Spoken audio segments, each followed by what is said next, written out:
very special guest for you tonight. Hello, we've been expecting you. This is not a test. Your government and corporate overlords have implemented new measures for your own health and safety. We are just following orders. Everything is going to be fine. I'd like to introduce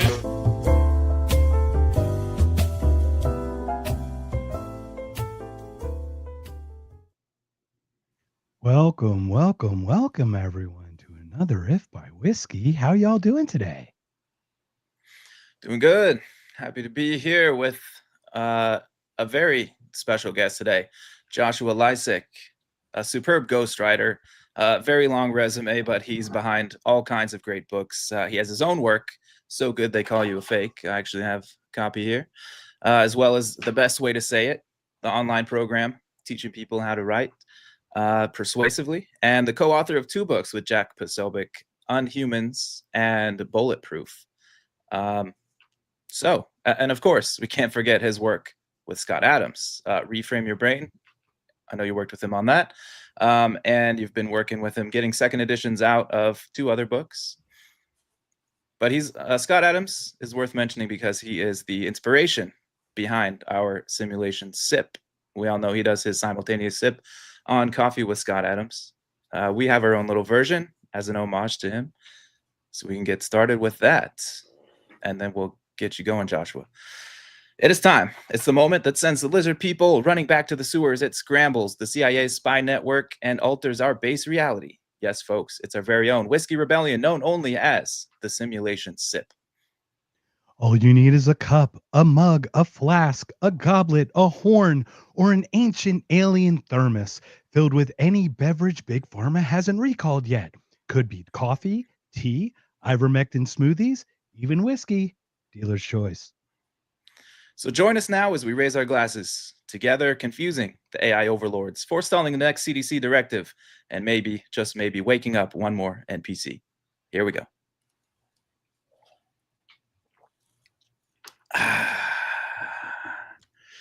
Welcome, Joshua. Thank you for joining us. How have you been?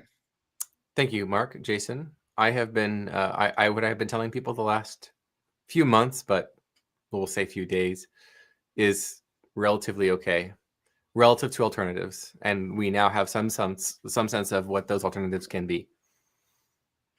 Yeah. Yes. So when we initially started this, you're a prolific ghostwriter, and I had to start with a levity part before we get into the seriousness. But sir, I'm putting you on the record. Did you ghostwrite The Art of the Deal? Was that you, sir? Was that your work? I was not even born yet. People are saying, many people. We just knew we had to start with that because it's the greatest. Yeah. So The greatest ever. I think the correct answer is probably not. Probably not. Excellent. So obviously this week we all have a little bit of heavier hearts, and you've had some direct contact, obviously connections with the person in question, Charlie Kirk. Obviously, I have a very unique connection, but it's not a connection. I'm like adjacent to his greatness or whatever he built. But I worked in a company. He actually Turning Point bought the building that we were in when we moved. So he bought part of the complex there on Beverly, the one in Phoenix. So that was the first part. And I never got to talk to him. I talked to my boss, and I'm like, could you connect me with this gentleman? I'd love to talk to him, have a conversation. But Charlie was just on this trajectory, and it's like, it's bad enough when you're not at his level, and he's just going at speeds that you can't even connect to. But then obviously I met you through MFest, which is a Turning Point thing last year, 2024. He was kind enough. The media is granted free access. Turning Point grants free access to the media. I found that so amazing. I thought that was an amazing thing. So that's how we're connected. But, like I said, I'd love to hear your thoughts about everything that's been happening and anything you'd like to share during this time. Yes, thank you, gentlemen, for the opportunity to share on this. This is my first interview where I've discussed Charlie's passing. And of course, it was through Charlie that we met. I think it was at the booth for Premier Collectibles. I was there at AmFest. I think it was the day before I spoke. I was on an AmFest panel with Charlie. or rather with Jack. And I was just going to say, Charlie has been very good to me and to my people, my co-authors, clients. He has been very good. My first turning point event was 2018 at the University of Chicago. This is where my Scott Adams, Charlie Kirk turning point sort of stories intersect. And it's that right around 2018, right before my son was born. Do you allow adult language on this show, gentlemen? Please, we love it. Okay, so I was a shitlib. We adore it, actually. I was a shitlib. Now, a shitlib is somebody who is liberal and doesn't understand why they're liberal. They don't understand logically how they got reasoned into it or how to reason themselves out of it. And they generally hold batshit crazy opinions on a number of very important issues that when you ask them about it, it's very clear they adhere to them for emotional, dare I say, tribal reasons. So I was a sort of shitlibby quasi-libertarian at that time, and the point was hosting as a guest Dave Rubin, of all people.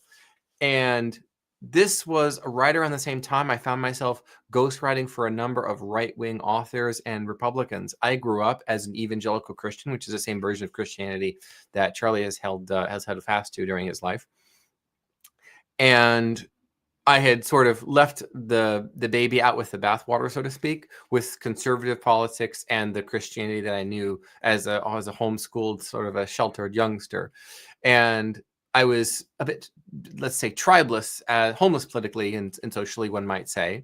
And then I, as a ghostwriter, as of 2011, do the math, for 7 years, I had found myself ghostwriting for both liberals and conservatives and everyone in between, right? The middle, the independents, libertarians, and the nuns. And through those experiences, I realized, wow, conservatives and right-wing people are way better clients than liberals. Liberals don't pay their bills. They're so whiny and they complain and they're bitchy and they don't ever do what you tell them to do. And then when they don't do the things that you told them to do and they do the things that you told them not to do, they come back and blame you. You should have told me. You should have made me better. It's an accountability-free zone, the liberal mindset. And it's like an entitlement mixed with a lack of personal accountability and responsibility for them not adhering to the thing they adhere you to. Yes, and I noticed that in many cases their contractual adherence was by fiat, and the fiat was their feelings. Well, I don't feel like, and then they insert their reality. It's an objective reality free zone, and that is an objective statement in my lived experience, which I'm saying is objective. See, I'm playing the liberals word game with them. Okay, there. So, long story short, I'm realizing, well, I'm not an evangelical Christian anymore, and yet the Christians and the conservatives are just better people. I'm realizing, like, objectively better by every objective measure that you could possibly measure a given population. I thought, well, shit. I thought to myself, even if these people are wrong, this is the right way to live. And as I was saying, in that time in 2018 at my first Turning Point event where Dave Rubin was speaking, I got a chance to talk to Dave, and I met Dave. We took selfies, blah, blah, blah, blah. I was a little fanboy at the time. And I bought his little t-shirt that said classical liberal, right? I was in like the intellectual dork web, as they call it, consuming all that content of people like the Weinstein brothers, Eric and Brad, Jordan Peterson, Ben Shapiro, and Sam Harris, and sort of and Joe Rogan. Like, it was a strange sort of, listen to all of them. Trump, but that's what we all cut our teeth on, Joshua. We all hate Trump. We're not crazy like the left, right? And 2018, that was my state. Like, wow, these are normal people. They're very different from the conservatives that I met. Very different. In fact, they remind me of someone I had just met a few months earlier. We're going to rewind 2017. I'm invited by two of my clients to a local Republican event. They're having a guest speaker, and I find myself seated with and talking with for a few hours J.D. Vance, who was on his book tour at the time for, of course, Hillbilly Elegy.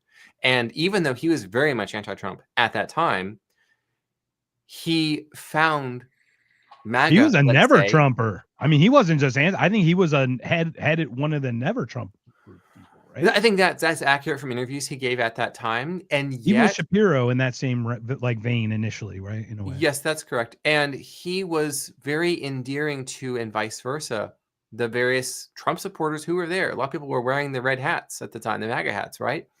And he was friendly with them. They were friendly with him. It was mutual respect. He made several remarks that he did not like President Donald J. Trump. This is during the 45th presidency, right? And yet, like, that's okay. And I realized, wow, all the liberals that I've met and hung out with, you say they disagree with them, you have to leave the room under threat of violence. And so I'm being awakened to the reality here. I'd grown up believing one thing, and I believe that my, to use Scott Adams' language, filter of reality of a fundamentalist evangelical Christian, where God created the earth on October 15th, 4004 BC. It was a Thursday, right around 12:01 a.m. And the earth is 6,029 years old. That was my reality, and it was not a good reality to live from, because you can't predict what's going to happen next. See, it was very much into the rapture as well. That like, we just knew that Jesus was going to come back on Y2K. It didn't happen. So then, okay, guys, it's not that the prophecy was wrong. We misinterpreted it. Okay. And then year after year after year of any day now, invasion of Iraq, Jesus is coming back. It's Saddam's falling. Saddam's literally the Antichrist. It's right there in the Bible. Look at that, Babylon, right? It's right there. Look, and they open Revelation to young Josh. And I say, what the hell? And that was a useless reality filter, because it looked to me as a youngster and as a teenager that everything happening in the Middle East done by Republicans was a complete disaster, a humanitarian disaster for both the global war on terror veterans, whom I met when I was in college. Some of them are coming back and going to school. Their minds and their emotions were shot. It was awful, the stories they came back with. And it was, I felt a little bit like I would imagine, because I was just a little bit younger than the elder millennials like JD, who did go over there for a number of reasons. And they would return with absolute horror stories of things that they would see. And they would say things like, don't tell my commanding officer, but we have no business being there. That is not for us. And realizing that was neoconservative and neoliberal policies, globalism, that put us there. And then so fast forward to 2017, JD Vance, I'm chatting with him. And of course, we're talking about books, and he's like, how many books have you written, Joshua? He's like, that's amazing. Like, I just did one, And so we have a mutual exchange, a mutual respect, until he was taking the selfies and blah, blah, blah. And in his speech, he was talking, in my mind, what sounded like Democratic talking points from the 90s or even earlier, talking about the American worker and jobs and peace. And even, I think he even mentioned big pharma. And I'm like, what has happened here? I thought these are the libs. And then right around that same time, through the network of like Sam Harris and the left wing, what are they talking about? How important interventionism is. Why we needed to have had Hillary Clinton as president instead, so that we could have done what needed to do in the Middle East, right? And it's just like, okay, I think I was deeply wrong about a number of very important things. This is Joshua's awakening against 2017, 2018. The weekend before. Yeah, but wrong, not in the processing way, in whatever information you're seeing, because Jason and I have done a couple of these podcasts where we clearly see how they curate the information and the way they want you to think by what they present to you, right? And how they present it. It's also fascinating to hear the story, because we've been through the same thing. I think Mark and I both kind of came from conservative backgrounds, but we both fell away from it because of the same reasons, seeing the horrors that neoconservatism has inflicted on the world. So anyway, I was grade A neocon. I enlisted. I just failed the physical on the last doctor. Not a joke. I was ready in '97 to join the GI Bill and do the National Guard thing. Send me over. I had a Saddam the Scuds for You t-shirt. That was me, man. I was all in. And to your side, it's like funny because we know like Mike Rechtenwald, Dr. Rechtenwald, he was a Marxist.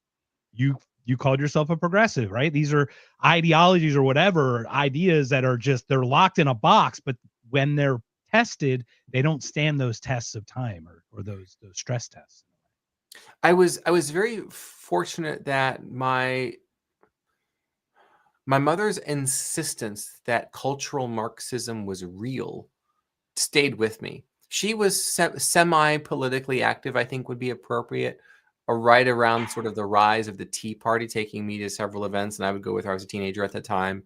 I was getting really into it, but again, sort of like, evangelical conservatives believing that the rapture is happening at any moment now. I clustered it. I clustered it, right? Okay, so this worldview that believes the earth is 6,000 years old, and fossils are lies, and the stars really aren't that far away, and scientists are lying to you.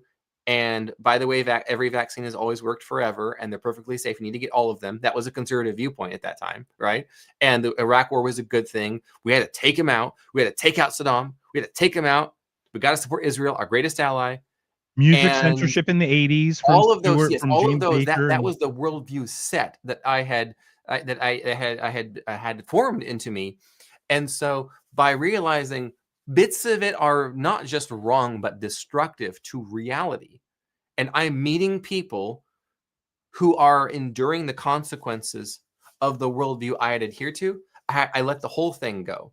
But through a number of conversations, I realized that was a mistake, to throw out everything. So I began a sort of a reevaluation period, realizing conservatives and Christians, even if they're wrong, are just better people.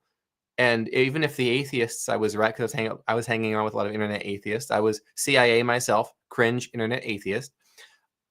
I realized, wow, these people are generally miserable and cynical. I don't want my son to grow up like this, even if these guys are correct about everything, and nihilism and whatnot. But I mentioned cultural Marxism. My mother was a public school educator, and she recognized the transition of socioeconomic Marxism, which is the rich and the poor, the haves, the have-nots, the bourgeois and the proletariat, right? That's classical Marxism. Leninism is let's get violent and force change. Let's overthrow. Like revolutionary Marxism is Leninism, right? That the sort of the Bolshevik experiment was that. I wrote a book about this with Jack. And she recognized that communism focused on money, cash money, jobs, work, labor, industry in America and in the Western world, which was way more prosperous than the 19th century developing industrializing world.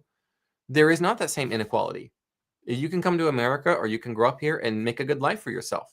So Marxism mutated in the United States. It became cultural Marxism, what we now like to say on the internet as gay race communism, which is basically sort of the intersectional hierarchy, right? Where if you are homosexual, you're deemed more oppressed. You're like cultural proletariat, right? And you need to rise up against the normal sexual, aka the straight people, right? and If it's exponential, right? Because you could be a minority, gay, like the more labels you can tack on of victimhood, the greater you are in your victimhood, right?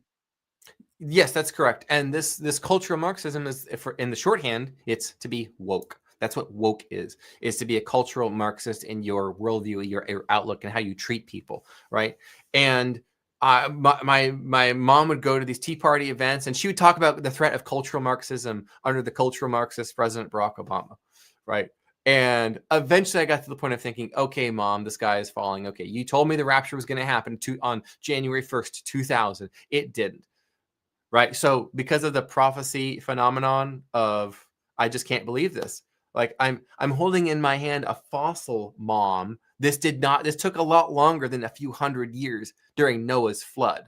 Okay. These conversations with my mom. But as one does when one becomes a parent, one goes, yeah, I think Mom was right about a lot more than I gave her credit for. Yeah, I think my dad was on something. You realize these things, right?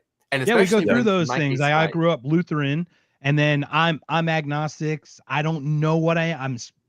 Very hard to explain. I talked about it before, but coming back and forth when you see that falsehood, you're like, what else isn't true?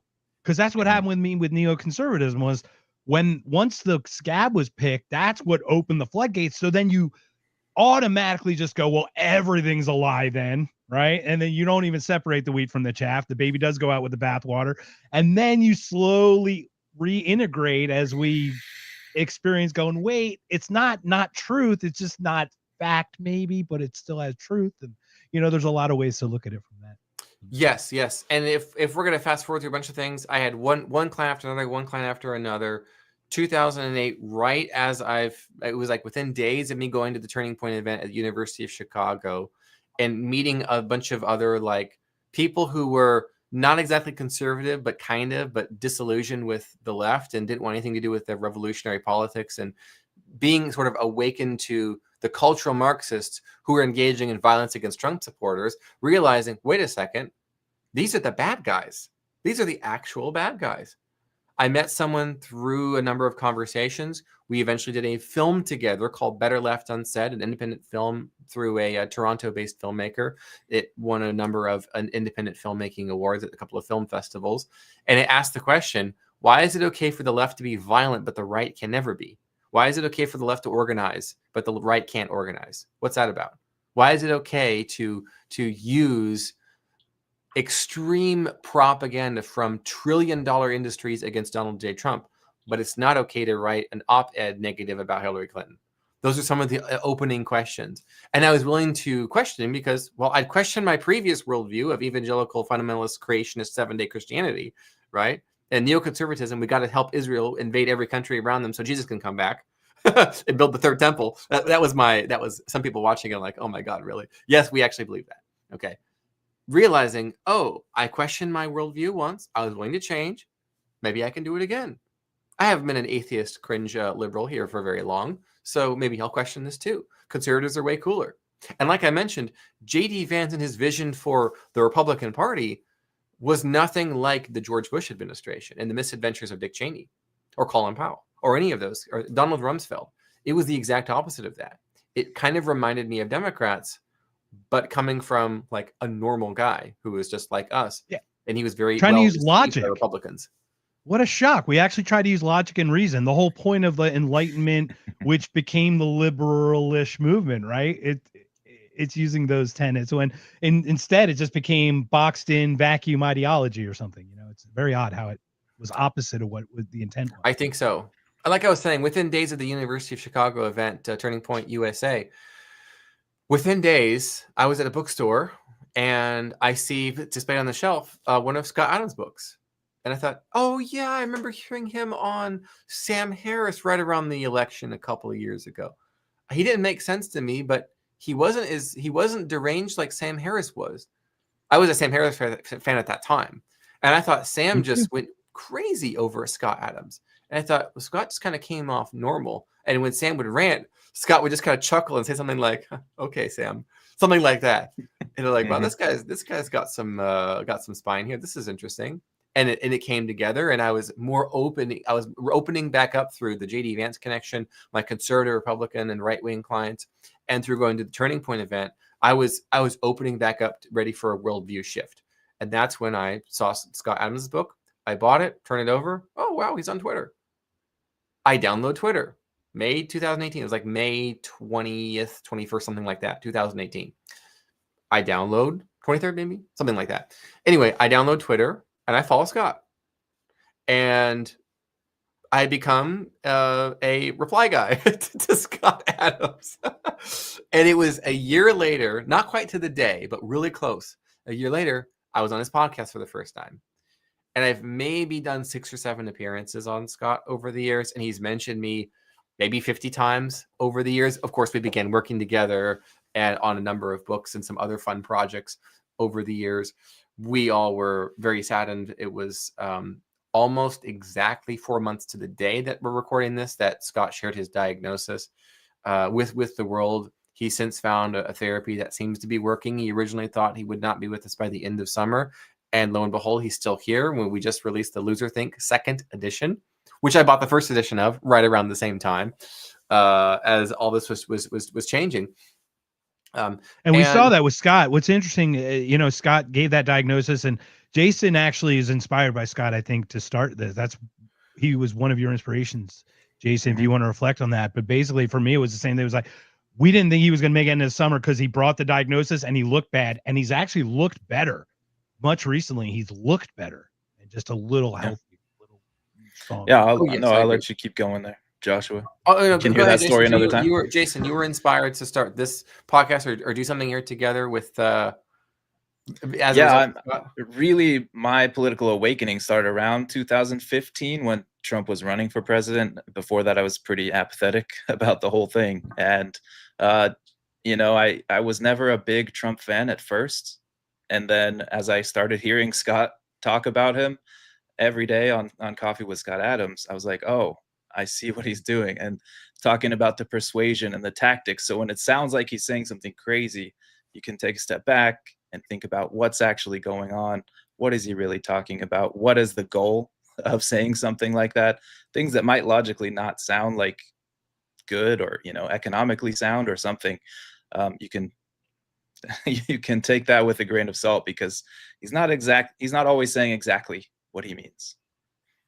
And interestingly enough, what happened is during and after his first administration, I had people who were either Republican donors, or they had a PAC or super PAC, or they were active, or they were an elected official, or they had served in his administration, approach me, and I kind of became the de facto right-wing ghostwriter. And since then, I've been written up all over mainstream media in America and around the world as the right-wing ghostwriter for right-wing and conservative and Republican influencers. And there was a socialist magazine upon the release of Unhumans that they dubbed me, what did they label me as? Trump world's favorite writer. And they did not mean that as a compliment. Right. That was like calling me multiple F words, I suppose. Is that where you tell them like Democrats buy shoes too? Isn't that, can't you pull the same thing that Michael Jordan bought? Like Jordan's famous for saying Republicans buy shoes too, right? Like, isn't that you? That's like Democrats buy shoes too. Come on, let's not kid ourselves. Well, back in the 80s and 90s, that was the moral high ground, is to be explicitly nonpartisan. Mhm. With the rise of woke, which we can't weave a coherent conspiracy theoretical web around this, but it seems to be, we saw very close to, and we actually did, we witnessed a fall in the midst of the Great Recession, 07, 08, 09, 10. We did in fact see left-wing populism with the Occupy Wall Street movement. That was authentic left-wing populism. Unlike AstroTurf stuff like AOC, not a real populist, Bernie Sanders did rely on what was initially organic support, and then did a little bit of astroturfing, and then of course he got taken out and taken off, and we know what happened after that. But Occupy's one, like Tim movement, Pool cut his teeth on Occupy, and what they did was that's when they brought in race and whatever to create the divisiveness within this coherent group of class fighting citizens or something, right? And that's how they broke that up, right? Yes, there were a number of factors occurring at the same time. One of which was you have the re-election season 2011 going to 2012 of Barack Obama, and you have amongst the Wall Street donor class of the Democratic Party, they're all rich. They're rich, and they stand to lose. How do we make this go away? Gay pride. I'm not kidding. There's a funny juxtaposition of left-wing protesters protesting the large banks and financial institutions like JP Morgan. 1 year later, JP Morgan and all these other institutions and banks are sponsoring various floats and drag queens and whatnot at the Gay Pride Festival and Black Pride and Black Trans and all this other stuff, right? And ESG gets pushed in, DEI gets pushed in into all the Black Rocks and all the black. Yes, so there was legitimate an economic populism from the left, and there were a lot of people on the right. I was very much inspired myself at the time. Now I was kind of getting my sea legs of unemployment or self-employment, let's say, becoming intentionally unemployable and then self-employed. And that's what my TED Talk is about. I have a TED Talk from a few weeks after I met JD Vance. So you want to see the Joshua Lisec that JD Vance met? Wow, that's a trip. Go check out my old TED Talk from 2017. That said, we did witness the sleight of hand from economic left-wing populism to we have ourselves the gay race communism, right? The cultural Marxism, the woke stuff, which had already been in education and in academia, higher education, right? It had already been in human resources. It had already been through the affirmative action program, right? Which says your value is greater if you're this, it's less if it's that. And Scott Adams has shared his experience over the last 40 years in corporate America, experiencing a little bit of gay race communism, cultural Marxism targeting him. And of course, thousands upon thousands of people have shared their experiences. And I began to experience a little bit of that myself, saying, for example, there was one place I wanted to give a TED Talk, and they said, Joshua, unfortunately, half the spots we've already assigned them to Black women. We have to have 25% of them to be LGBTQIA plus individuals. It doesn't look like either of that's the case for you. So unfortunately, you're probably not going to get picked. Just do the best you can, but you're probably not going to get picked. This was just explicit straightforwards to me. I was going to go on a podcast, and they said, actually, oh, sorry, we've had too many white males on, so we need to, we need to actually reschedule you. We need to have some Black and Indigenous persons of color before You we can got have David you." Hogged. You got David Hogged. Yes. Like, how about, like, how crazy? David Hogg is like the poster child for your next movement. He says two little things about being tough, and they're like, we can't have that. Too much cis whiteness. We can't have that. It's not our bylaws, not in our qualification. Yeah, that's how it goes. The left really does eat itself, right? That's a good time. All that to say, I think we're sort You of mention Ouroboros all the time. We talk about all the time, snake eating its own tail. Yes, that's a symbol that we talk about. We call it in Unhumans. By the time that I did take on that project with Jack, he provided some research, and I wrote it up, and he had some fantastic additions, of course. It was a collaborative effort. Co-authoring is very different from ghostwriting, by the way. Maybe that's for another time, but it's an interesting sort of division of responsibilities and also timing, who's doing what when. But that book was very much the culmination of my journey and realizing, wait a second, what I have been witnessing, what we have been witnessing, that is not being reported by mainstream, like the violence, explicit violence, political violence against Trump supporters, against right-wing people, the firings, the imprisonments, the political imprisonments, of course, ironically, right after it was like 3 days before the book came out, our forward contributor, Steve Bannon, was made a political prisoner, right? It is for the same crime that the man who put him behind bars had himself committed. This is friend-enemy distinction. And where does that come from? The Soviet Union. The Soviet Union, radical left-wing movements. And having done that film about communist uprisings, asking why is left-wing violence okay and right-wing is not even the threat of violence, even right-wing inflammatory rhetoric is deemed worse by the intelligentsia and the elites than actual left-wing violence. Right? It's inflammatory rhetoric that's meant to embolden and incite hate when it comes from the right. But over here on the left, when they're literally murdering and killing and stealing and destroying, as Jesus referred to the enemy as, they're just acting out. Hurt people hurt people. Right. It's Well, that's the because it's cry been for predetermined freedom. that they've already been victimized. They've already made the verdict. It's They're social just carrying justice. out. They're just carrying out the execution, right? They're just carrying out the judgment. They've already made their verdict without due process. Yeah, it makes things a lot easier. Justice is merely collective revenge. We have learned. And if I may, Joshua, if I may just jump in. First of all, I want to Loser Think is a good book. I just want to jump a couple things in here. Great book. Thane is the person who actually connected us on this podcast. So thank you, Thane. He's the one who posted something about you, Joshua, and I retouched. I remember when we reached out. I know you were busy. Clearly, Humans was such a smash hit that you completely swamped with just all interviews. So just thank you again. So there's the book. But thank you, Thane, for reaching out. Terry, you want to follow Terry, Joshua. Terry is great. Terry Batts, she'll send you her ad on there. She followed you. She does not bite. And then they do a show I called do Are not You Smart? know who Smarter Angelo Than a Vescio Politician? is. Yes, Smarter Than a Politician. Free is on with us as well. They have this podcast or this game show called Are You Smarter Than a Politician? It's phenomenal. Something you might even be interested in doing. But then this person, Angelo Vescio, donate $100, Jason, on our Rumble account. I don't know if you saw that. I know Angelo. I've never Angelo. gotten that.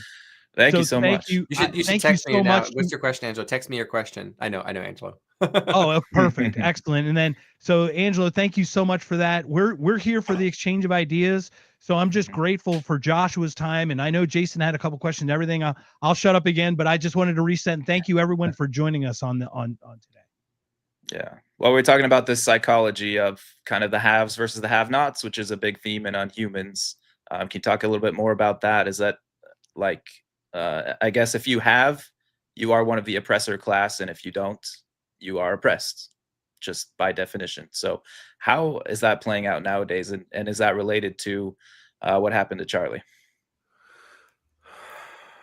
Unfortunately, yes.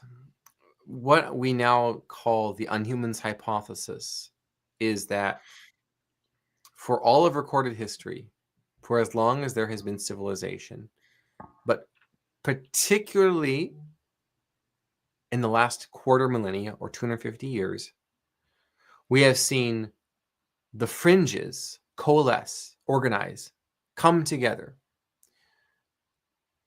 and rally around shared grievances, real or imagined.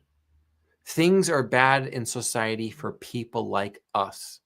We have to take change into our own hands. And that is sort of the ethos of left-wing politics. All left-wing politics starts with that.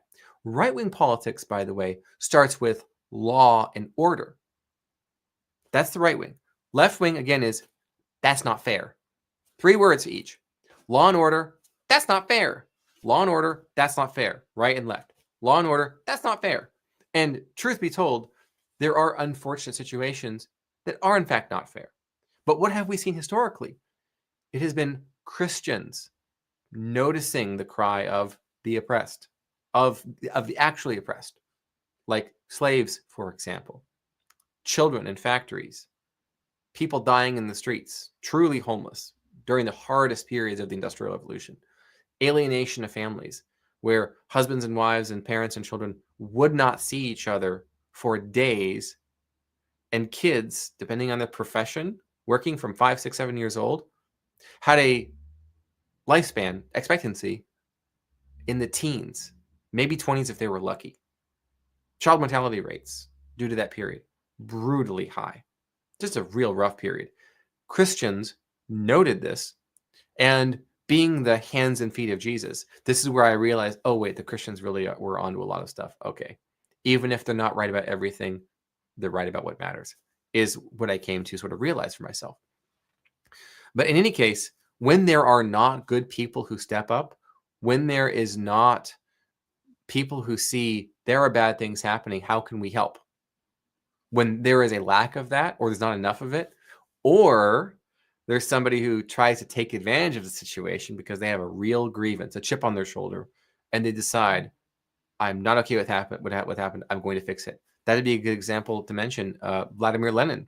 His older brother was part of an assassination plot against the Tsar in 1898, I believe it was. And he was arrested, imprisoned, and executed. Lenin's older brother, who was participating with him in what was going to be an earlier uprising against the Tsar. And it was after a little bit of exile, a little bit of imprisonment himself, he came back with revenge, ready for revenge.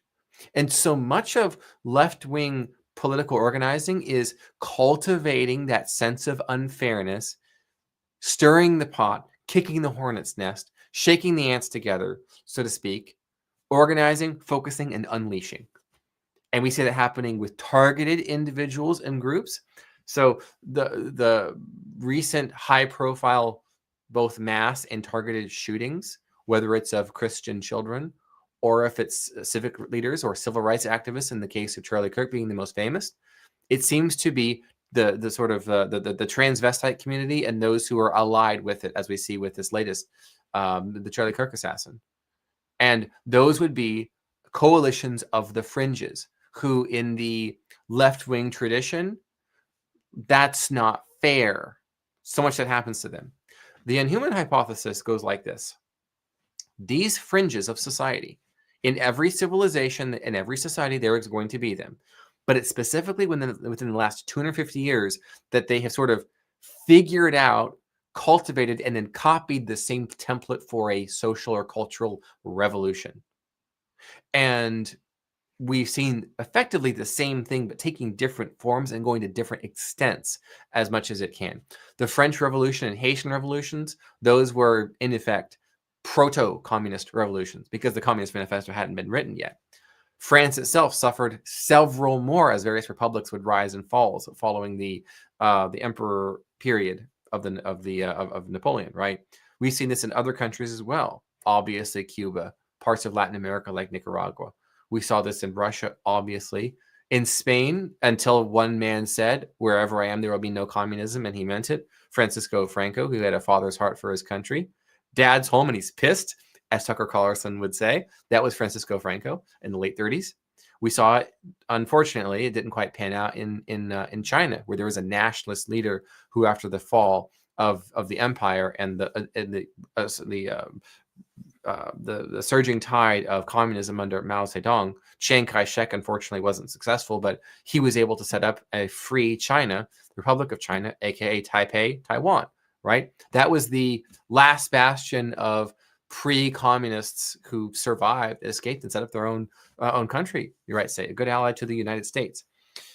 The Unhumans hypothesis goes like this, to bring it back around. These fringes, these people within the Marxist tradition, whether it's economic or cultural, including the transvestites, okay, being the most recent example, they unhuman themselves and then they unhuman you, the innocent. They don't engage in reciprocity or reactionary. They engage in revenge based on what they perceive their grievances. So the perception is that someone, but the revenge is not known by the current victims, so it actually appears to be an attack, right? It's actually not, because it's actually they're the force on us, but it actually is revenge in their eyes. But to us, it seems like the initial force, right? Yes, that's right. The people are the targets are completely repaired, completely unprepared, rather. And you know, in the French Revolution, it was initially a squabble between the Estates General, which of course is the English botching of the correct pronunciation, where we want more rights as citizens. The divine right of kings thing is just not working out for us. Okay, that was kind of their situation. To use some normie speak on the matter, their grievances were with the monarchy and the king. And then what did they end up doing? They ended up executing nuns, literal Catholic nuns, right? Individual citizens who stood in the way. They even began executing their own side for not being radical enough, which, by the way, is what the Bolsheviks did. They had some less radical communist allies called the Mensheviks. You might think of them as like democratic socialists, right? There was violence by them against them. You had the same thing happen during the Spanish Civil War, where there are different factions of communists who were all volunteering to fight alongside the Soviet supporters. There was Soviet resources that were being deployed against Franco and his forces attempting to retake Spain from these murderous bands of anarcho-communists that were allowed to freely run the countryside. And what happened there? They were just going around simply murdering small business owners, landowners and landlords, Catholic priests, monks and nuns, right? And you see the same sort of pattern where completely unrelated in many cases to your actual target of your grievances are the ones being slaughtered, and then your own people. And this is the Unhumans hypothesis. Like I said, the word unhuman is a verb, and it means to deprive someone of their life, their liberty, and their property, right? In reverse order. So every communist revolution, they start with, let's take their stuff either by force or slowly, like a snail or a glacier, through taxation, land reform, property taxes, okay? A number of You other resemble that things. remark. Hey, wait a minute. Yes. So that's the first stage of the revolution, and the second stage of this unhumaning process is your civil rights, your civil liberties. Those get walked back. You lose your gun rights, for example. You lose rights to free speech and freedom of association. Oh, is this starting to sound familiar? And then, of course, you lose your life. And that brings us to Charlie Kirk. He would be correctly thought of as a victim of unhuman activity. Something about the death cult that is the so-called transgender movement is they literally unhuman themselves. Literally, not metaphorically, literally, graphically, even. Body mutilation is unhumaning. I don't Yes, care that's what correct. you call it, like, because the human body is built as is. So any modification would be an unhumaning. Anything. Yeah, that which deforms or otherwise mutilates you and is done intentionally, and oftentimes it's done out of a place of bizarre hate-driven fetishes. Okay, but that similar sort of I hate everyone. They become consumed with hate. When Charlie Kirk interviewed me and Jack, I think we were on his podcast 3 times to talk about our books, if I remember correctly. One was an in-person show, and the others were virtual, right? he asked us something like, when you use the word unhumans, it sounds like what you're describing is demonic possession, is what he said. And I am not going to be an idiot and openly disagree with Charlie's evangelical Christianity. What I am going to say is in my opinion, parts of that worldview, as I reevaluate what I believed as a child, they do have accurate predictive power. Remember, you guys would know what Scott Adams always says. He doesn't say that is this worldview or this opinion true or false often. He will say, can it accurately predict what will happen next? What's its accuracy percentage? Right? And on certain aspects of human nature, of good and evil, and the forces of good and evil, those teachings, those doctrines, those beliefs are pretty much batting 100. And if you want to predict how far left-wing individuals will act, simply ask yourself, if I were an evangelical Christian and believed in demonic possession, what would they do? Oh, this is what they do every single time, as if it's the same demons. And you can believe that literally, metaphorically, spiritually, virtually, hypothetically, whatever, but you will effectively get to the same result. You don't necessarily need someone who sees the world the way one sees the world. If they see it this way, they're going to act in a way that's very predictable, in an unhuman way, very predictably unhuman, because that's how they perceive the world. So they will act as they view the world. Yes, I think that makes sense. And I got a text message from a friend that's giving me something to think about. Actually, Angelo, I told him to text me during the middle of the show, so he texted me. Well, now you got to tell us. Yes, like about sin.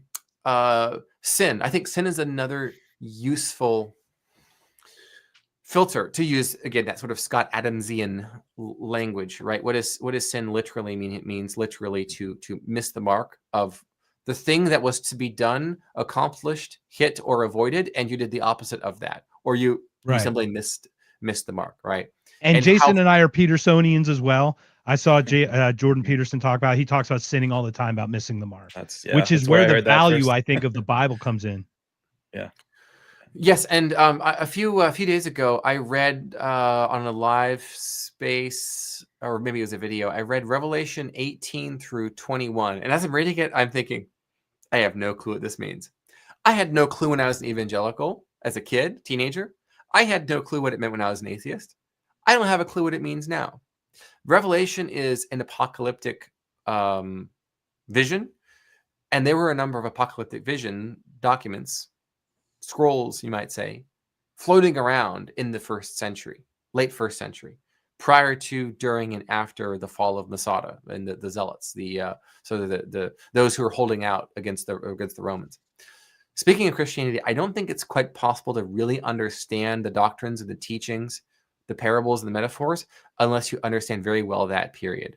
And ironically, it's secular historians and New Testament scholars who have the best understanding of that period of history, anthropologically speaking, archaeologically speaking, linguistically speaking, so on and so forth. So I think from a Christian's perspective, it is of immense value to read what secular historians have to say about that period, like James Tabor, like Bar Ehrman, in my opinion, because you get a different perspective that, for me, it was like learning how long it takes for granite to form. And then I suddenly realize, well, that's just literally, I'm thinking, it takes how long for granite to form?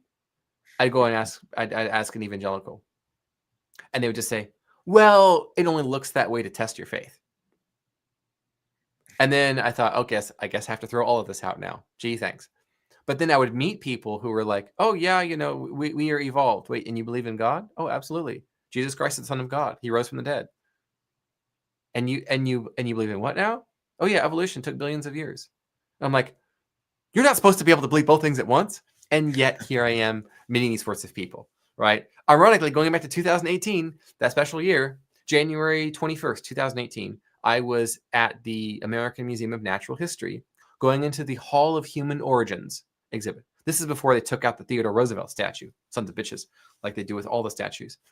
Anyway, I'm at the Hall of Human Origins, and I'm seeing all these fossils that are supposedly human ancestors and hominids and hominins and hominoids and whatever the hell else. And there's this little display over there. It's about science and religion, and it's a bunch of various denominations of Christians who are scientists talking about the impact of studying human origins on their faith and seeing these things in the Bible. And there was this one little write-up of how at a certain, let's say, Zoom level, the evolutionary tree of life maps exactly onto the 7 days of creation. And I thought, oh shit, it does. And realizing, again, going back to 2018, that critical year, that's when I became a father. So well, cognitive dissonance, man, it hurts. It hurts. It's just, your head just breaks. Yes. And in my opinion, a male becomes a man when he becomes a father. And so this is why I speak so ill of my prior experience, not to make anyone who's not a father yet feel bad, but rather to show that observation was at least certainly true for me. And I think if someone is a very involved uncle and has nieces and nephews, or if one is a stepfather, or as part of some sort of mentorship program where they have like a spiritual son, you see that same maturation process. Like Scott is truly a father, even though he only has stepchildren, right? He's a dad. I suffered an immense permanent loss a couple of years ago. The first person I talked to was Scott Adams about it. And some of the things that he told me, we talked about it later, ended up in Reframe Your Brain in the section on how to grieve well. And he will always be my internet dad. Scott Adams, not just a client and a friend, but my internet dad.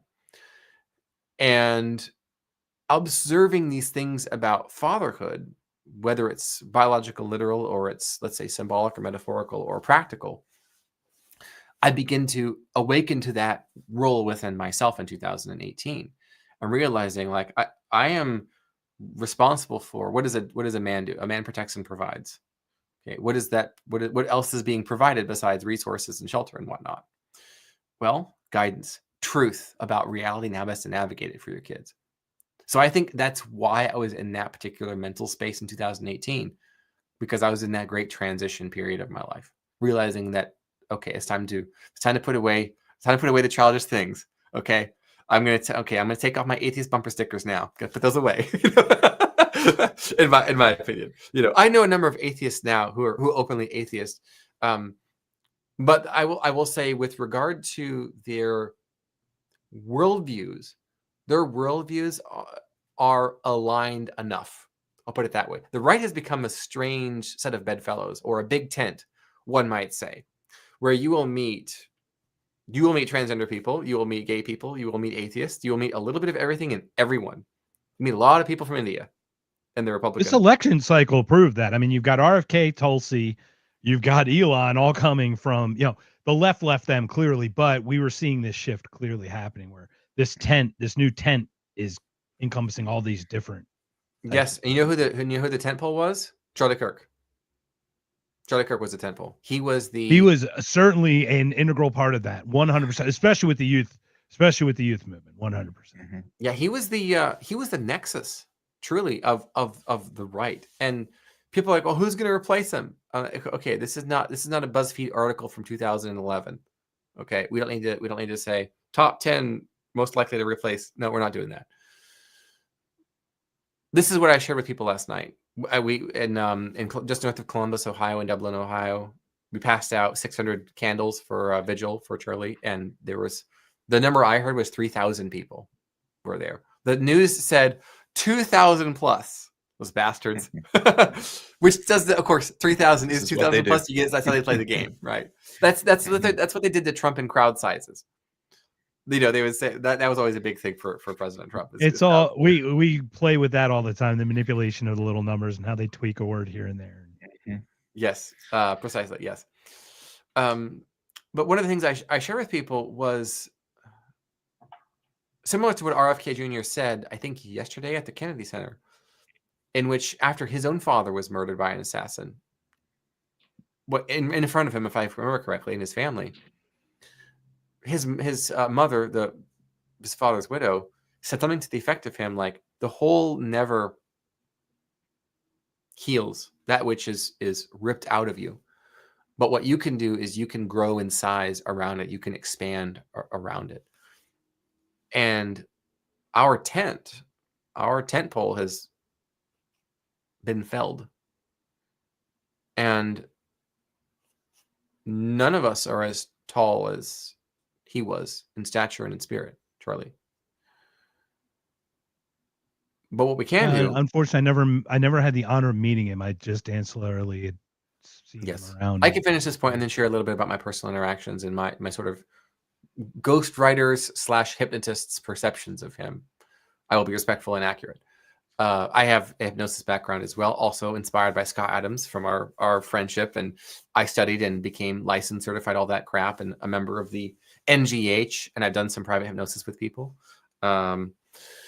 Do you do that? Charlie Do you in the tent, actually advertise that as a charging thing? Something you can charge to do? from time to time, yes, I have. But I mostly work that into my work on behalf of my clients. And I like to say that my nonfiction books are long-form hypnosis scripts. It works. Yes, that's it makes why sense. It's almost like a trance. I mean, you go into this story and you follow the way they go. It makes sense. Mm-hmm. That's why Unhumans is so effective and will be a perennial bestseller. It will be considered the most important book ever written on the left, ever, by far. And in fact, it already is. You got me reading through So Good They Call You a Fake, and I went and bought, I think, every single other book that you listed in there. So yeah, it works. It's working. Yeah. And a lot of those were ghost written, and my name's not even on them, right? All right. Yep. Yes. That's good times. But what this means, I was saying last night, is our tent pole has fallen. And now the tent's going to come down unless we all stand up as tall as we can. And many of us weren't doing that. Many of us were simply, oh, that's somebody else's issue. Oh, that's cool. Oh, what's Charlie doing? Oh, what's Jack Posobiec doing? Oh, what's that person doing? Oh, what's that person doing? I'm just going to live my life and be fine and safe and blah, blah, blah. Let someone else worry about that. And realize, oh, no, that's not the case. What can I do? Here am I, send me is a verse in the Bible. Isaiah, somewhere, I think is where it originally is. And there's someone with a sign, that little handmade sign with some black magic marker written on there. What I noticed about Charlie Kirk when I met him for the first time, and then had a number of conversations with him after, both some of which were just a few that were private, and then others that were extended in public, of course, is what immediately came to mind when I'm watching this guy and seeing him interact with people. I'm thinking, that's fucking Steve Jobs. Reality distortion field, where he enters the room and it's like gravity that alters both time and space. Everyone's priorities now are around his. Everyone is now defaulting to, this is Charlie's world and I'm in it. Sort of a thing. I'm using a little bit of hyperbole, but only a little bit. Obviously, like, he's the boss. But there was that's the thing. People have it. There is an it factor. Like you can earn it and you could never have it, but some people just have this thing, and it's this openness or something, and it's a gravitational field. They just affect the energy around them and when they walk into a room. Yes, and I think it's a confidence that is honed over time. The more conversations you have about what you believe, the better you get at communicating them. I noticed the same thing with J.D. Vance, by the way. You listen to his impassioned speech today, one of the greatest orations of the 21st century. Top 3, easy. Top 3, easy. He's well-spoken, no doubt, listening to JD. When I met him and the speech he gave that day, that's a contrast. Charlie is the same. You look at some of his Fox News appearances from back when he was like this youth activist, basically a teenager, barely not a teenager anymore. And what we have seen him become, that doesn't happen over accident. That is earned confidence, immense confidence. Sweat equity is what we call that. Yeah. Yes. He had a gravitas, a gravity, like I said. And if you observe the way that he talked to women, he had a heroic masculine nature, whether it was his daughter or his wife or just random strangers and hoes. Okay. Speaking of the whatever podcast, he talked to women like they were women, and they responded like they were women, even if they had sort of a masculine mask on. A masculine, right? And I believe it was his confidence in himself, because what he believed 100%. And He was a good man. I would not consider myself a good man. I think that would, comparing myself to Charlie in that category, no, absolutely not. Absolutely not. I can be an honest one. I can tell the authentic truth. I've learned from my own changes in worldview that I'm an unreliable narrator in my own life, over my own life. It is because of different filters that I've used over the years. So many of them have proved absolutely useless. Right. So, and I do think faith, if you're that confident in your faith, it's such an unshakable thing. Let's not kid ourselves. Like, that does get people through so much devastation and travesty that if without it it's much more challenging, sure, to not have that anchor. Yes. And he knew what he knew, and he believed what he believed, and he had rock solid confidence. And prior to his passing, even I had a number of conversations I was able to enjoy the privilege of having with people in his inner circle. And the way that they spoke of him was with a respect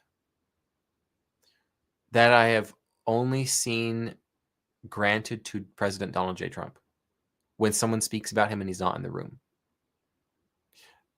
The way people talk about President Trump, in my opinion, my experience, is the way people have talked about Charlie Kirk, behind closed doors, when no one's listening and no one's recording anything. And that feels important. And it's at this point where we can hang out in the comments and see what questions there are, or perhaps you, Mark and Jason, have some areas you might like to go deeper. I've given a bit of a review, sort of in my own life right now, and my experiences with Charlie. Obviously, there's more. There's a lot more. I appreciate Charlie's skepticism. Even though I was on his team, he did not give me softball interviews. He was skeptical, which was useful. It was as if he knew what you needed to become better, and he went for it. And that's rare. That's a true leader. He's a great man of history. He belongs to the ages now. He is a great man of history. Thank you for sharing your personal thoughts on Charlie, because this is just a horrible time. Like, all of us are trying to share a message from whatever perspective we're coming from. I will admit, I've watched Charlie grow, and I don't want to say change, but he's accepted other people's. I mean, his friendship with Candace, considering the divisiveness of certain other things in each other's lives, we can talk about the geopolitics of that, but just those things, it just speaks to how he could overlook that.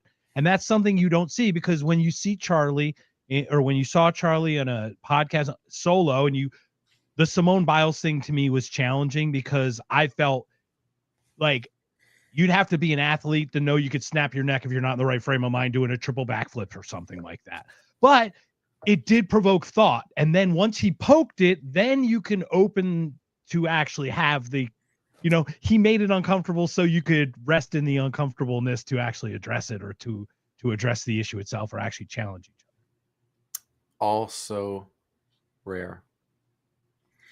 Very rare. Yeah. So going with the tent metaphor, the big tent and the right divisions, perhaps that's a good way to get into this. You talked about cultural Marxism, being woke. We have people on the right, and it's probably mostly James Lindsay at this point, but talking about the woke right. Yes. I know you've talked about this in other shows and other formats, but what do you think about this? Is there any credence to it? I had an extended conversation with Benjamin Boyce, I think, on the woke right allegation. I wouldn't say phenomenon, but it's an allegation. It is very similar to what I observed with the so-called intellectual dark web. I like to say dork web. That's really what it turned out to be, is people who were too righteous and too pure to ever say anything positive about Donald J. Trump, much less vote for the man. That's kind of that was sort of the vibe. It's like, oh, we're not violent like the left over there, but we're not stupid like the right.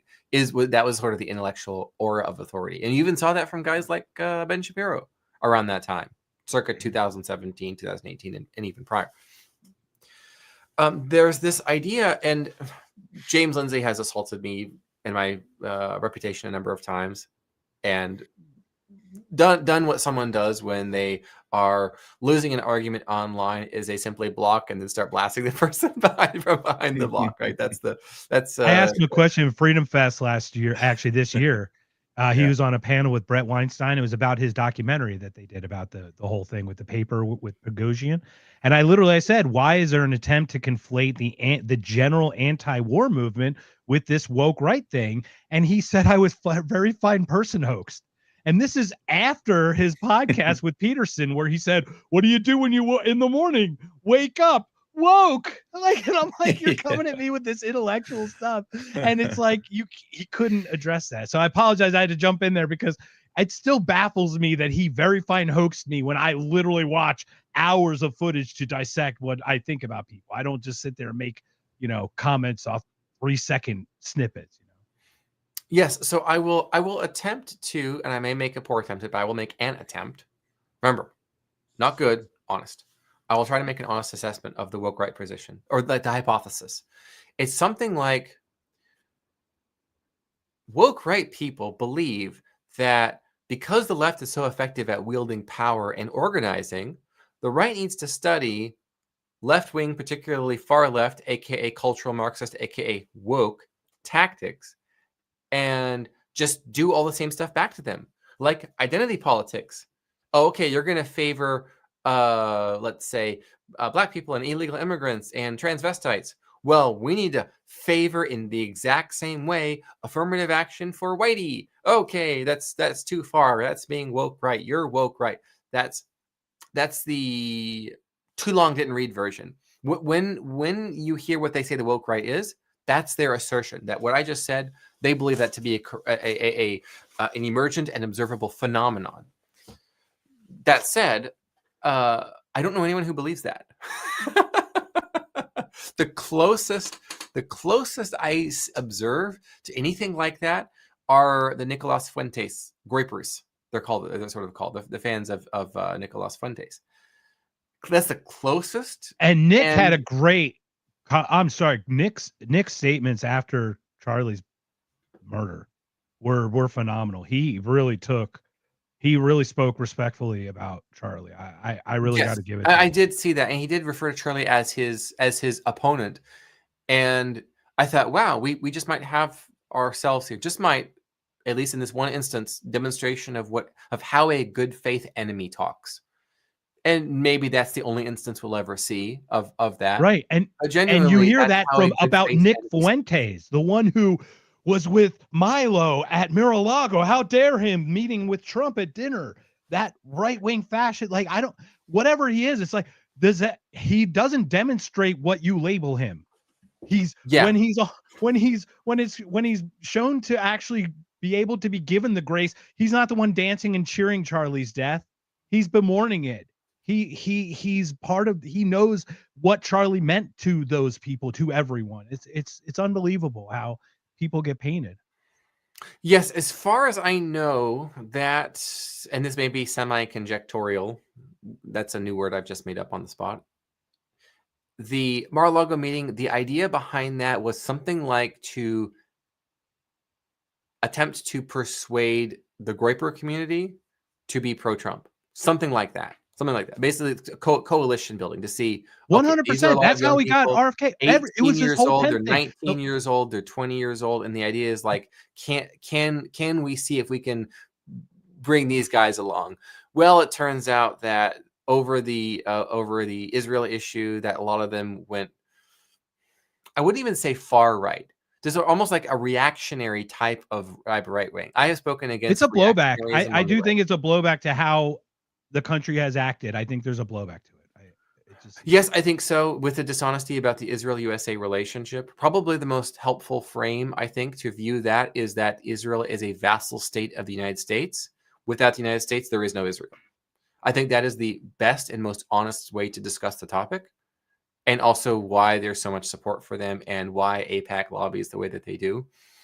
In my life, first, I became really disillusioned with Israel because of all like the rapture stuff. We need to get involved and we need to fight over there and stir up wars and whatnot.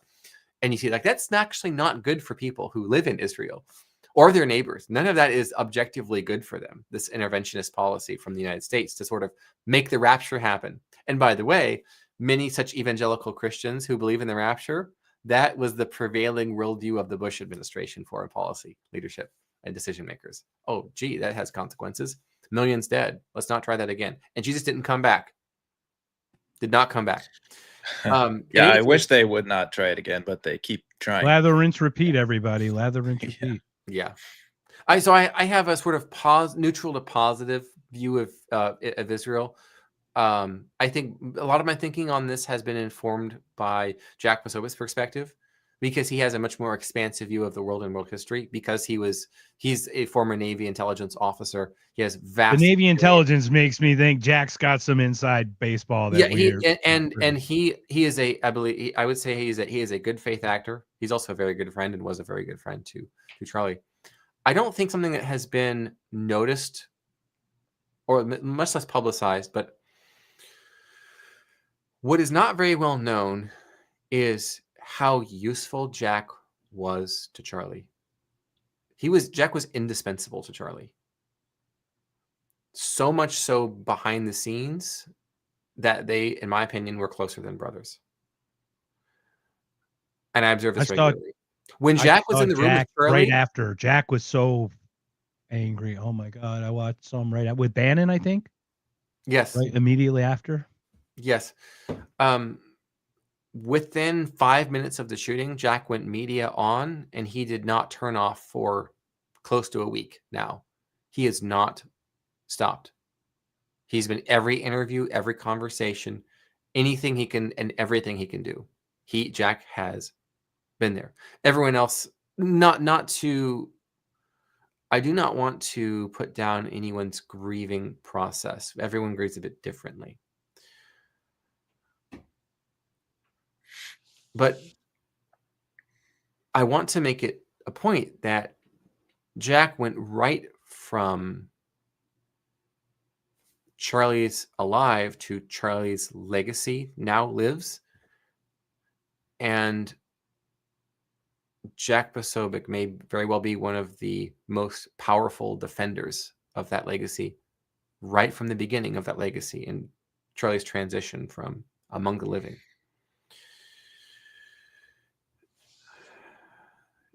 When Jack was in the room with Charlie, it was like two suns. I mean, solar bodies, two suns, massive shining stars in the room at the same time. That was my observation when they were in the room together. Jack has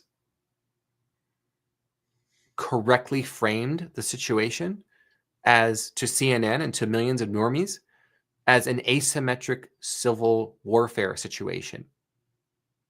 He's deflected insinuations that Charlie's rhetoric somehow earned this, and that the right needs to turn down the temperature, the sort of thing. And which is vile and disgusting, that Charlie's murder was his fault.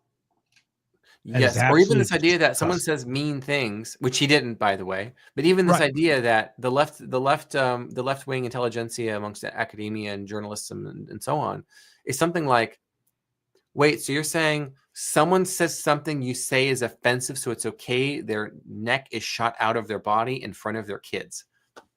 That's what you just told me. That's what you just told all of us. That's what you would say about me. That's what you say about millions of us. And we realize that we're surrounded by those people. They're educators, they're nurses and healthcare workers, there's HR people, and they're all around us. This is unhuman activity. These are the sort of people who unhuman themselves, and then they have unhuman their enemies, even after they're gone. Well, it makes sense. It's like a perfectionist, because the ideology is perfect. Humans are flawed. So everyone's going to break the ideology at some point. Therefore, we must all be destroyed at some point. I mean, the logic makes sense. It's just ridiculous to do that. It just doesn't make sense to actually follow through with it. But I could see how that destructive happens so quickly, how it snowballed. Something else that has come to me that I've shared with a number of people, like including at the vigil last night, is this experience has shown us that from the through the unhuman lens, to share views in public like Charlie did is to prove worthy of death from that perspective, which means any of us who do the same, whether it's public speaking or it's giving interviews or it's talking about this, it's advocating, it's fundraising, it's writing, in my case, the risk of having your neck shot out is now present. And so each of us must ask ourselves, are we willing to suffer that same fate too? And we remember what Vice President J.D. Vance said today. He said, I can't promise that this will be easy, the work that we now must be called to do as patriots, as our duty to our country and to Charlie's memory. He said, I can't promise that I, the Vice President, will not meet the same fate Charlie did. He knows. But this is different now. We understand that political assassinations, as in like of politicians, is kind of a risk, and the number of presidents and all the conspiracies around Lincoln and JFK and Ronald Reagan's shooting, which he survived. These are, and the candidate Trump, of course, these are sort of like expected, right? Representative Steve Scalise, right? Targeting political candidates, right? The radicals who went after the Minnesota and also the New York Democrats, right? Violence is generally a left-wing problem or a reactionary problem. This is why Stephen Miller said that what we need is productive anger, not blind rage. Focused, productive, righteous anger. Stephen said throughout today. His spouse, I think Katie is her name, Katie Miller. She said, he tells me that 15 times per day. Not blind rage, but focused, righteous anger. And that's what we need. Reactionary, that's the way of the blind rage. And there have been a number of reactionary right-wing movements throughout history. Obviously, that did not go well for anyone involved whatsoever. That's all I'm going to say about that. That said, coming back to Charlie, we now have to realize those of us who speak up, there is the risk that any of us could also be shot through the neck in front of our family too. And in this age of information, let's not kid ourselves. We've had Nick Fuentes has had his house visited. I think James Lindsay's had his house visited, and then next door someone was shot or something in the Nick Fuentes case. So they can look you up, who is and whatever. They know our internet access, like our website. They know who owns it or something. It's an address because it's not protected. You could find it so easily, and the access to that's unbelievable. And people are so accessible. But Charlie made himself accessible. He put himself there. That's admirable. Because I think after Trump last year, I would have had all indoor events. And this isn't criticizing anything about Charlie. It's just, that's how I would perceive it for me. I wouldn't have the same mindset that Charlie would view the world as. I still am open to the world, I guess. You know what I mean? Even just by being in an open place tells you how open I feel like he allowed people to be, or how his mind was. Yes. And that same allowance for openness, it would be wise for us to watch the tape, as they say in athletics and in sports. What was it that Charlie did interpersonally that made him so effective? And one of the things that was very, very rare for him to ever do, I don't even know if I ever saw it, but was use of cheap shots. We didn't ever see him do cheap shots or like insults for the sake of insulting. If he did speak ill of someone to their face, it was because of this thing we know to be true, or I believe to be true, this therefore is true about you. So there's always a direct connection between the person's thinking and or their behavior demonstrated and any type of judgment or anything like that, right? And it was always let's say defensible. Anything negative I would say about a person or about a group of people was defensible and logical and reasonable.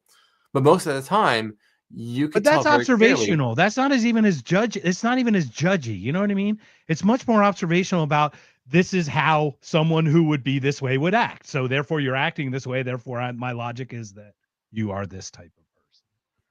Yes, that's very much true. And sometimes you just let people talk, they'll kind of, I'm going to say this. In persuasion, mass persuasion, public persuasion, one of the most important things to do is to let your enemy talk. Or the person that you're trying to persuade, let's say, But come on, in a debate, you're not trying to persuade the person. You're trying to persuade everyone watching. And I believe it was Milo Yiannopoulos and then Ben Shapiro and then Charlie Kirk in that order were the first to do sort of debate me campus style events, change my mind type of stuff, come up to the mic and let's talk. Right. I believe it was Milo who was the very first person to make a go of that and like make that a real big hoopla. Steven and then they Crowder was a destroyed big one. him. I mean, they Yeah. just went after him so hard. Yes. Anything I don't that agree with can be Milo, used but against an Milo at effective least would operative, come that at you. I will mean, be. he would at least have the look at Destiny. Same thing for me. At least Destiny talks to you, regardless of what he thinks. I mean, at least he'll engage with you. Wish he wouldn't. Yes. I've become, I would say, Milo might even say he and I have become friends. He might even say that in his almost aristocratically British perspective. He might say he allows me to call myself his friend. He might put it that way, right? But that said, I have a significant amount of respect for Milo because he was the first to do that, as far as I know, timeline wise.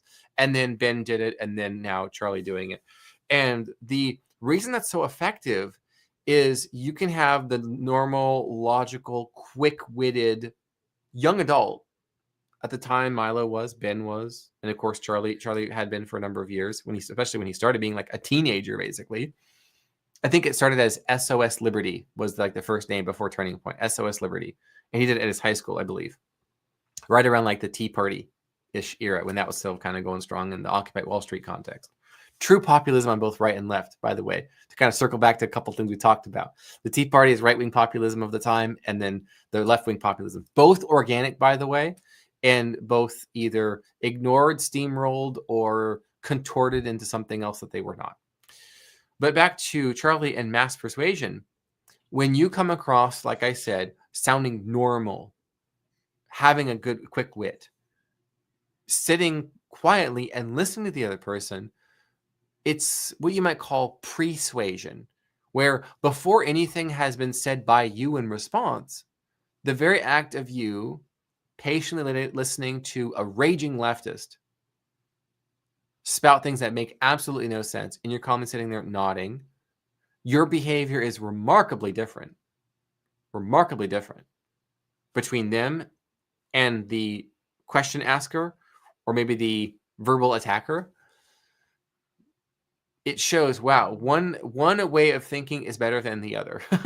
And that becomes observable. It becomes evident. And that's why I like that sort of a context so much. And I believe that's why it changed so many minds, is when Charlie's up there making it clear, he to use evangelical speak, I know it's cringe, but I will anyway, to love the sinner but hate the sin.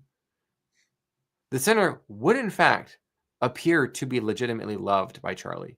And he actually cared about their welfare. For real.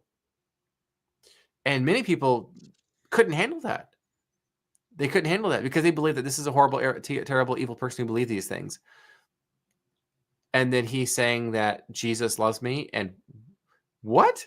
It kind of breaks people. And then you see the response. You see the kindness from Charlie. But you see that he's not a hippie Jesus believer, right? He is someone who stands firm on truth. That's the sort of man that we can trust, that we can rally around.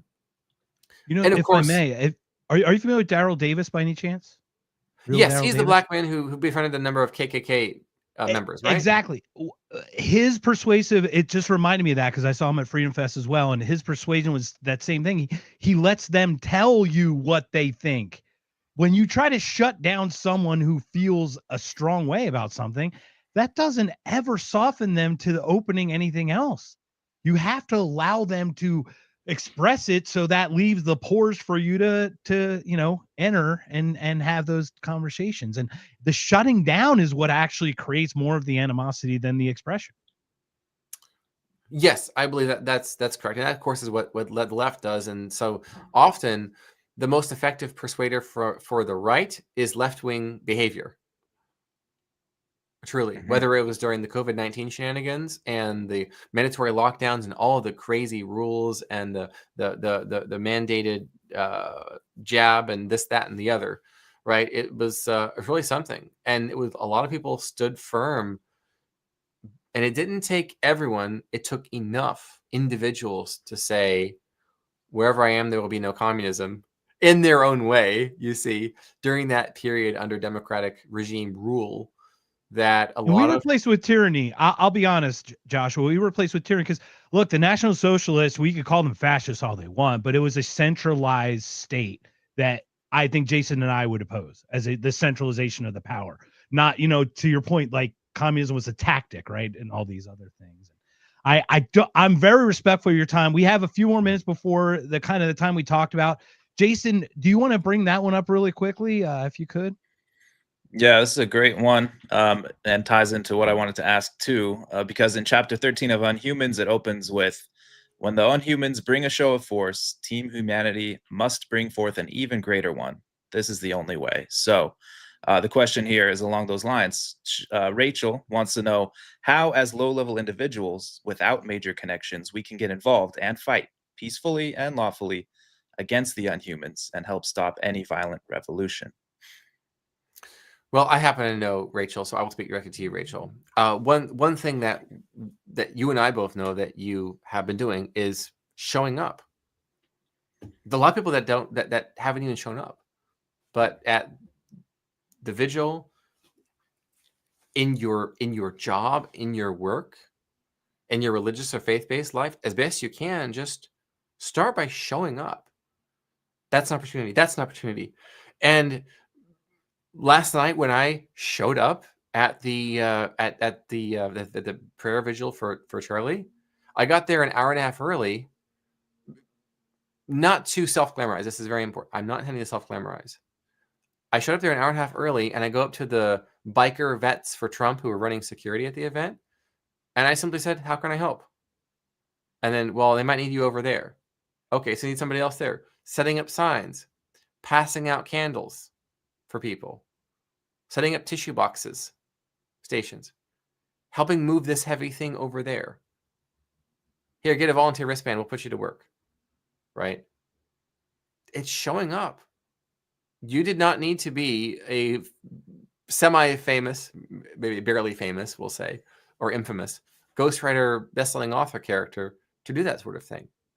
I have a friend who's running to be a township trustee here in town. He's never been in politics before or anything like that.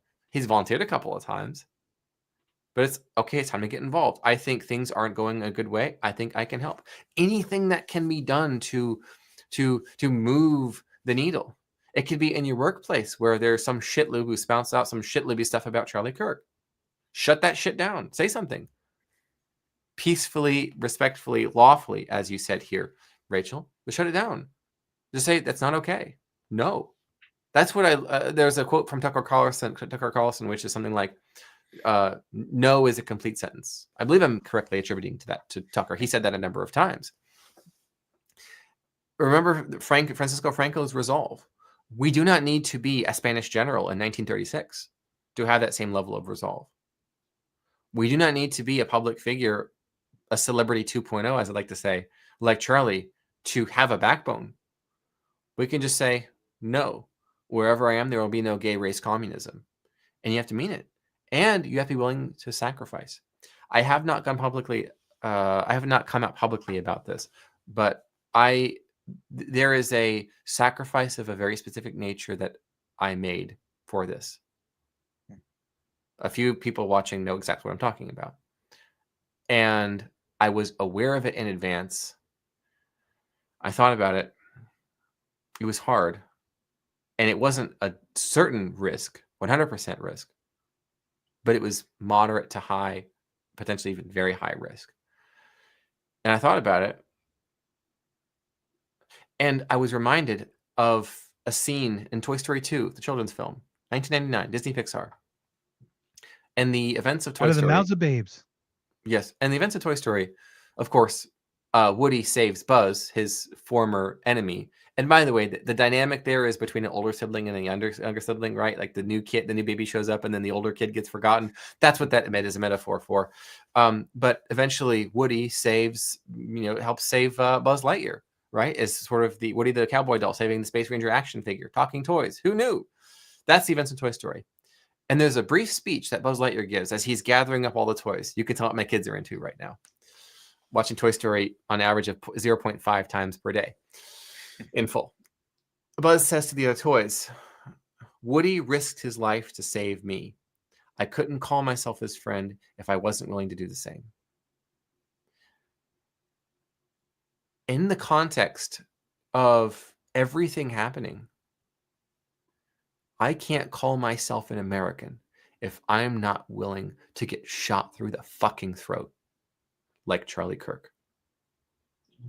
That's my opinion. That's how I feel. That's where I'm at.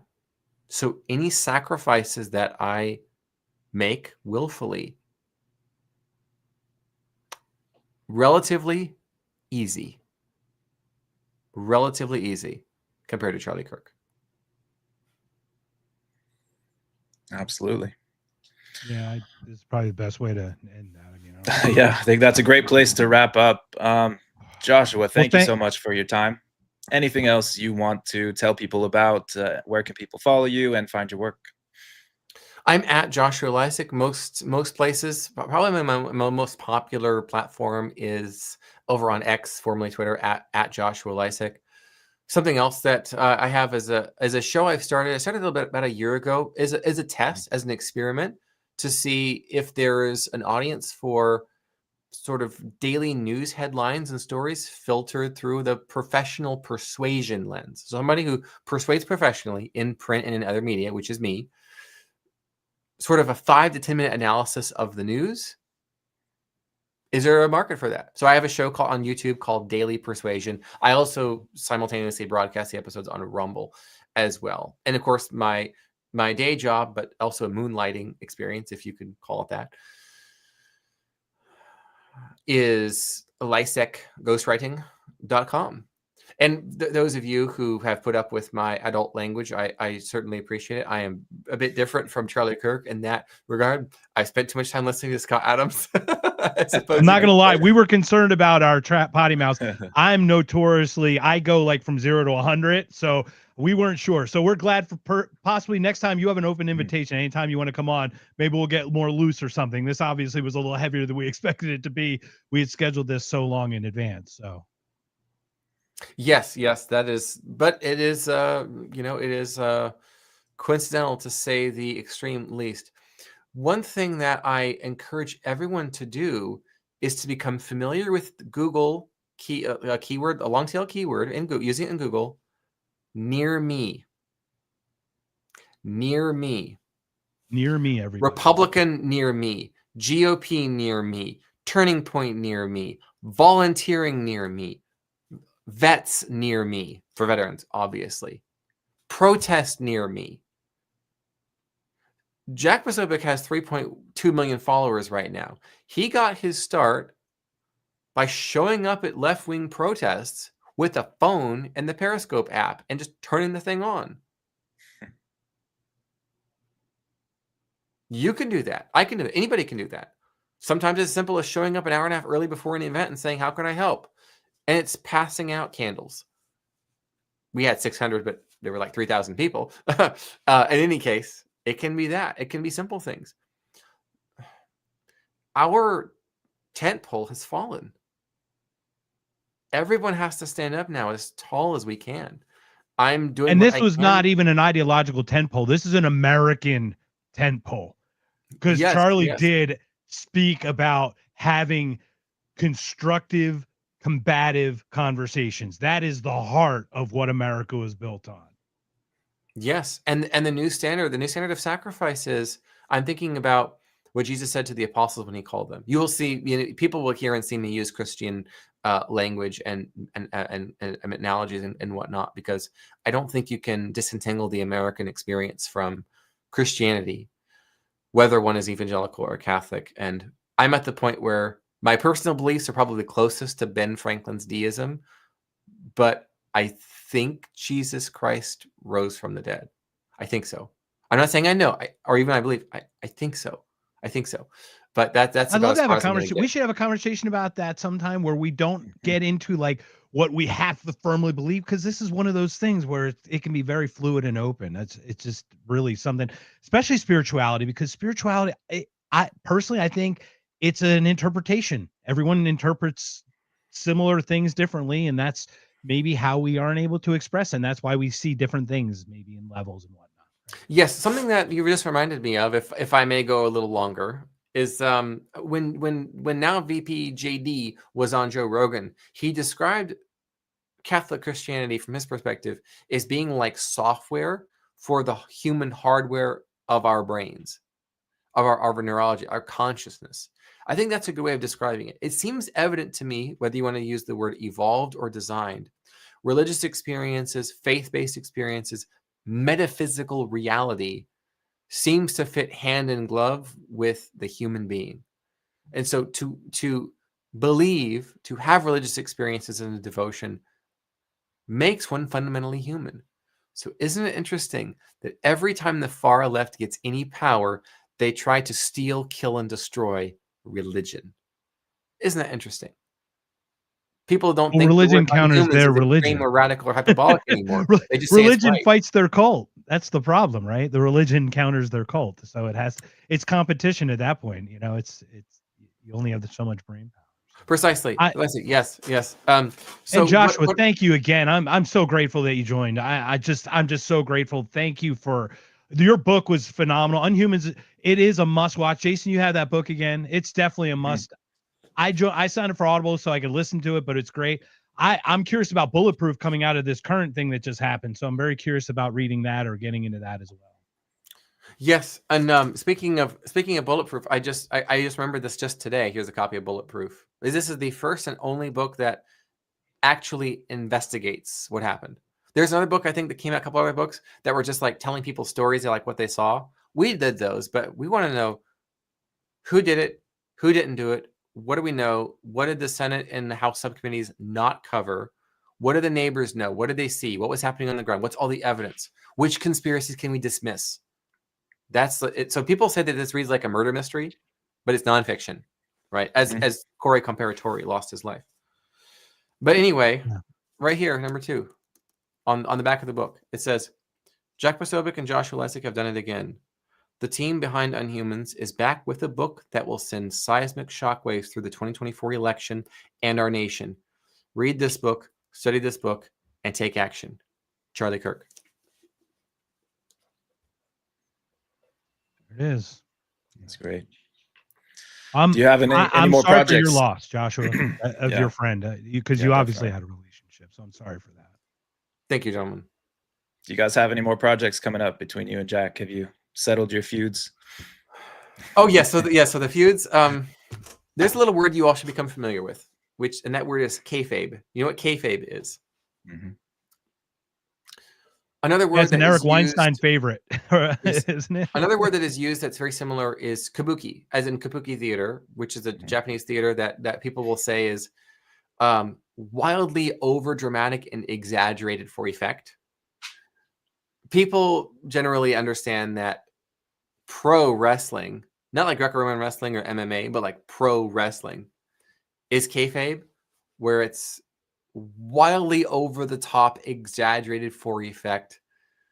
I mean, it's kind of real, sort of, but it's like it's athletic, not. But that's it's right? It's predetermined for sure, but it's athletic and it's definitely it's not about the matchup, it's about the moments, they say, right? So my my public feuds with Jack have been kayfabe. And it's always before we have another book coming out. What a coincidence. Yes. Jason and I are about to yell at each other. Disown me again, it's because we have a book coming out. Well, that's all right, great. we'll keep an eye out. Is there any premise on the concept of it? Can you share any about the idea of it? I don't think there was actually a project. Not right now, but there are a few other people on the right who I am co-authoring books with. That'll be very important books. Awesome. Yes. I have been writing a lot about Charlie and several of them, actually. The past few days is everyone wants me to add a chapter on Charlie. So like I get to grieve everyone's personal grief journeys in public on their behalf. That's interesting. Very.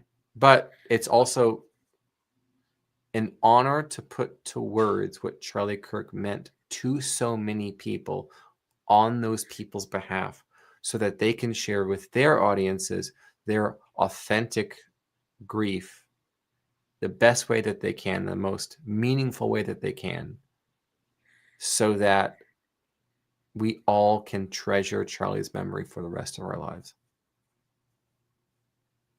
And that It's been too long since I've cared.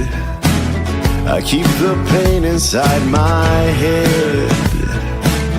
But this reckless life of a bandit will surely take me to my grave.